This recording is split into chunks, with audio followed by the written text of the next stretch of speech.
Welcome guys, and in this video I'm going to show you how to engrave text in TinkerCAD. So let's get started. First of all, just go to shapes and select the text, then drop down somewhere and then just write your text. So I will write guide to everything and basically I will make it smaller, as you can see, like that, basically just to fit my object.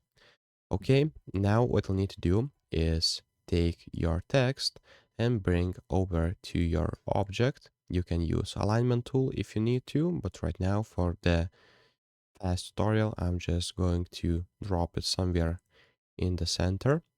And now you just want to use the height, how deep do you want your text to be in. So basically I will make something around 3 millimeters.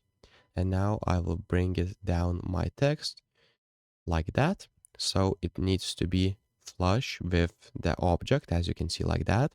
Now select a hole and basically select the whole object with your mouse by dragging it and select union group.